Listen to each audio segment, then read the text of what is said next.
نحمده ونصلي على رسوله الكريم أما بعد. عن أبي هريرة رضي الله تعالى عنه قال رجل يا رسول الله من أحق بحسن صحابتي؟ قال أمك. قال ثم من؟ قال أمك. قال ثم من؟ قال أمك. قال ثم من؟ قال أبوك. وفي رواية قال أمك ثم أمك ثم أمك ثم أبوك ثم أدناك أدناك أو كما قال النبي صلی اللہ علیہ وسلم. مشکوٰۃ شریف کی دوسری جلد ہے.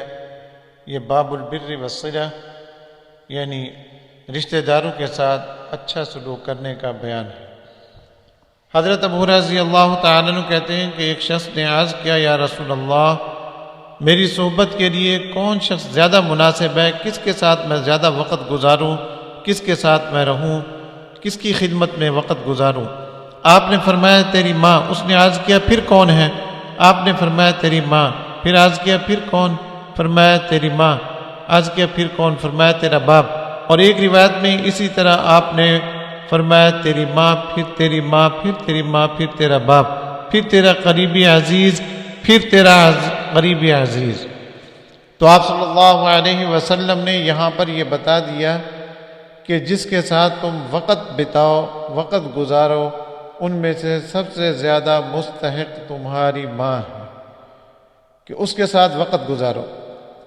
آپ صلی اللہ علیہ وسلم نے قیامت کی نشانیوں میں سے ایک نشانی بھی یہ بیان فرمائی کہ اولاد اپنے دوستوں کے قریب ہو جائے گی اور والدین سے دور ہو جائے گی. وہ اولاد اپنے دوستوں کے ساتھ وقت بتانا پسند کرے گی، وقت گزارنا پسند کرے گی، لیکن اولاد والدین کے ساتھ بیٹھنا پسند نہیں کرے گی.